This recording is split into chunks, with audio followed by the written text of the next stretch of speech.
नमस्कार, मैं हूं अभय श्रीवास्तव और आप देख रहे हैं सासा polity my point of view. Hindustan के मुसलमान सऊदी अरब और सऊदी अरब के संस्कृति, सऊदी अरब के नेताओं का एक तरह से आंख बंद करके फॉलो करते हैं। यहाँ तक कि जब वो नमाज़ पढ़ते हैं तो भी मक्का की तरफ मुँह करके, यानी पश्चिम की तरफ मुँह करके नमाज़ पढ़ते हैं। उनके इस्लामिक धर्म में, इस्लामिक कल्चर में सब कुछ मक्का से गाइड होता है और मक्का ही उनका पवित्र तीर्थ स्थल है। लेकिन उसी सऊदी अरब के जो सुल्तान हैं मोहम्मद बिन सलमान, जो MDS के नाम से भी जाने जाते हैं, जब उन्होंने कुछ सुधार जब सऊदी अरब में लागू किया तो कट्टरपंथी मुसलमान उनको भी ज्यूज की औलाद बताने लगे, यहूदी की औलाद। इसलिए क्योंकि उन्होंने कट्टरपंथियों पर नकेल कस दी और वहाँ पर सऊदी अरब में बहुत सारे सुधार किए। अभी आज का जो विषय है, उसी सरकार में मंत्री रहे, सऊदी अरब के कानून मंत्री रहे डॉक्टर अल ईसा, जो वर्ल्ड मुस्लिम लीग के महासचिव भी हैं। वो अभी भारत के दौरे पर हैं और भारत में उन्होंने जो एक अपना स्टेटमेंट दिया, अजीत डोभाल, राष्ट्रीय सुरक्षा सलाहकार अजीत डोभाल की उपस्थिति में उन्होंने जो कहा, उसकी मुख्य बातें ये हैं कि भारत के मुसलमान बहुत भाग्यशाली हैं कि वो भारत में रहते हैं, हिंदुस्तान में रहते हैं। उन्होंने ये भी कहा कि हिंदुस्तान एक धर्मनिरपेक्षता का सबसे जीता जागता ज्वलंत उदाहरण है, जहाँ हिंदू बहुसंख्यक हैं लेकिन वहाँ सभी अल्पसंख्यक सुरक्षित भी हैं और हिंदुओं के बराबर अधिकार वो एंजॉय करते हैं। यानी सारे धर्म के लोग यहाँ पर रहते हैं और शांतिपूर्वक सब एक अपने अपने धर्मों का पालन करते हुए हिंदुस्तान में अपना जीवन यापन करते हैं। उन्होंने ऐसी बहुत सारी बातें कहीं जिसे सुन करके शायद जो हिंदुस्तान के कट्टरपंथी मुसलमान हैं उन्हें बहुत बुरा लगा होगा। उन्होंने एक तरह से यूनिफॉर्म सिविल कोड की भी अप्रत्यक्ष रूप से समर्थन कर दिया। उन्होंने कहा कि भारत के जो मुसलमान हैं उन्हें भारत के कानून का पालन करना चाहिए और भारत की सरकार जो भी कानून बनाती है उसके हिसाब से उन्हें अपना जीवन बिताना चाहिए। लेकिन ये सारी बातें सुन करके यहाँ के मुसलमानों में, जिनकी आदत पड़ गई थी सऊदी अरब से फ़ंड लेने की और उस फंड से वहाबिज़म, जो उग्र इस्लामीकरण है, उसका पैरवी करते थे, उसका प्रचार प्रसार करते थे, अब उनके इस कार्रवाई पर रोक लग गई है। क्योंकि NGO, जब से नरेंद्र मोदी की सरकार आई है, बहुत सारे NGO बंद कर दिए गए हैं और NGO का जो फंडिंग होता था उस पर नकेल कस दी गई है। अभी ऐसा नहीं है कि खुलेआम कोई भी बिना सरकार को उसका स्रोत बताए या उसका ऑब्जेक्टिव, उसका उद्देश्य बताए, कहीं कोई फंड नहीं ले सकता। इससे 10 वर्षों में जो बाहर से, चाहे वो क्रिश्चियन मिशनरीज हों या गल्फ़ कंट्री से जो इस्लामीकरण के लिए फंड आता था, उसमें बहुत सारी कमी देखी गई है। अब प्रश्न ये उठता है कि अगर सऊदी अरब का जो कानून मंत्री, वहाँ के एक पढ़ा लिखा इस्लामिक विद्वान जो PhD हैं, इस्लामिक स्टडी में PhD हैं, अगर वो कहते हैं कि यूनिफॉर्म सिविल कोड भारत के लिए सही है और यहाँ के मुसलमानों को भी उसका समर्थन करना चाहिए। उन्होंने यहाँ के मुसलमानों को बहुत सारी ऐसी बातें, ऐसी हिदायतें दी, ऐसी सलाह दी, जिसे सुन करके शायद यहाँ के मुसलमान उन्हें पसंद नहीं कर रहे हैं। एक मौलाना को मैंने कहते सुना TV डिबेट में ही कि ये वही सऊदी अरब नहीं है जो पहले इस्लाम का समर्थक होता था, इस्लाम के प्रचार प्रसार में मदद करता था, बल्कि वहाँ पर अब तो शराब की दुकानें खुल गई हैं। और चूँकि डायरेक्ट नहीं बोल पाए, लेकिन उनका कहना था कि मंदिर खोले जा रहे हैं, औरतों पर जो पाबंदी थी उसे हटाया जा रहा है, यहाँ तक कि ड्राइविंग करने की भी परमिशन दे दी गई है। यानी सऊदी अरब इस्लाम से अलग हो रहा है। तो उन्होंने इस सऊदी अरब में जो सुधार हो रहे हैं उसका भी विरोध किया। तो अगर इस पर ध्यान से देखिए तो बाहर के किसी भी देश के मुसलमान की अपेक्षा भारत के मुसलमान थोड़ा ज़्यादा कट्टर हैं।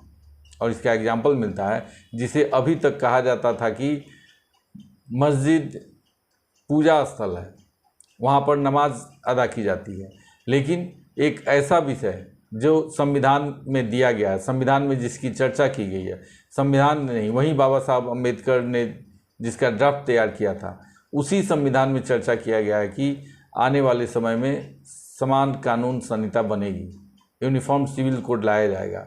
जब उसे लाने की सिर्फ बात हुई, अभी कोई ड्राफ्ट भी नहीं आया है, कल तक उस पर सुझाव मांगे गए हैं, लेकिन इसके पहले शुक्रवार के दिन, जुमा के दिन सारे मस्जिदों में एक QR कोड दिया गया और उस QR कोड में सिर्फ इसका विरोध करने का लिंक दिया गया था। यानी आप अपने दिमाग का प्रयोग नहीं कर सकते हैं, जो अक्सर इस्लामिक विद्वान कहते भी हैं कि इस्लाम में आपको अपने अक्ल का प्रयोग की अनुमति नहीं है।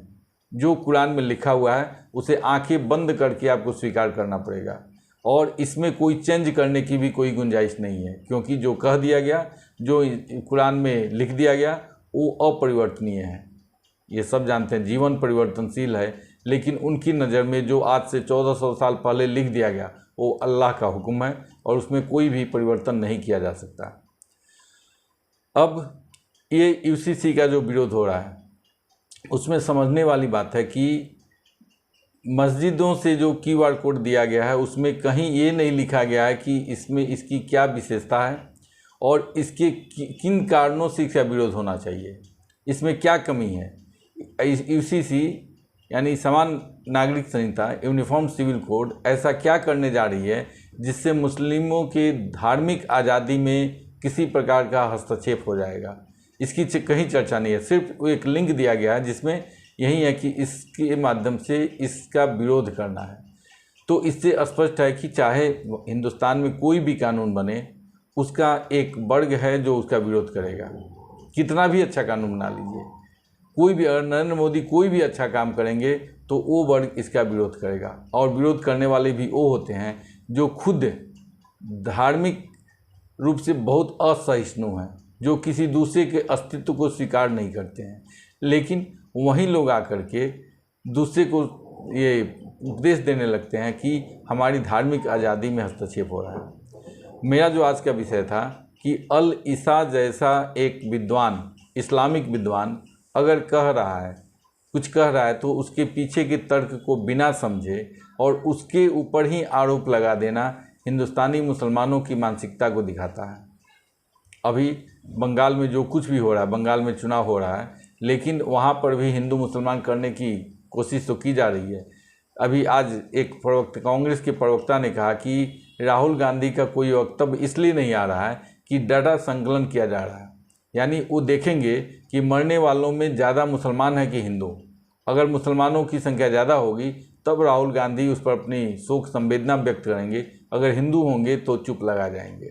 यानी ये है उनकी मोहब्बत की दुकान, जहाँ पर वो नफरत के बाज़ार में जो मोहब्बत की दुकान खोलते हैं, उस मोहब्बत के दुकान में भी सामान जाति धर्म देख कर के बेची जाएगी। अगर हिंदू मरते हैं तो उस पर कोई प्रतिक्रिया नहीं दी जाएगी, लेकिन अगर मुसलमानों की संख्या ज़्यादा हो गई तब देश में संविधान खतरे में आ जाएगा, इस्लाम खतरे में आ जाएगा और देश में तानाशाही शासन लागू हो जाएगा। ये अलग बात है कि पश्चिम बंगाल में ममता बनर्जी की सरकार है, इसलिए शायद राहुल बनर्जी कुछ प्रधानमंत्री बनने की आशा में कुछ बोलने से कतरा रहे हैं। अब ये भी हकीकत है कि अगर सुप्रीम कोर्ट से कोई राहत नहीं मिलती है तो राहुल गांधी 2024 का चुनाव नहीं लड़ पाएंगे और उनका प्रधानमंत्री का सपना सपना ही रह जाएगा। लेकिन फिर भी मन है कि मानता नहीं, उनको लगता है कि सुप्रीम कोर्ट से अगर उन्हें ये सुविधा मिल गई, उनके जो उन पर जो उनका कन्विक्शन हुआ है, जो उन्हें सज़ा दिया गया, उस पर रोक लगा दी गई और वो फिर से अगर चुनाव लड़ने के योग्य हो जाते हैं तो शायद वो प्रधानमंत्री बन जाए, और इसीलिए वो इस पर कुछ भी बोलने से कतरा रहे हैं। यानी हकीकत यही है कि देश में हिंदू मुसलमान, सबसे ज़्यादा हिंदुओं को टारगेट और मुसलमानों का तुष्टीकरण सारी विपक्षी पार्टियां करती हैं। मुसलमान हैं जो हिंदुओं के हर चीज़ पर आपत्ति करते हैं और उन्हें अपना अलग अस्तित्व बचाए रखने के लिए हर हथकंडा अपनाते हैं, लेकिन दोष सारा हिंदुओं पर दे जाते हैं। सोचना आपको है। धन्यवाद।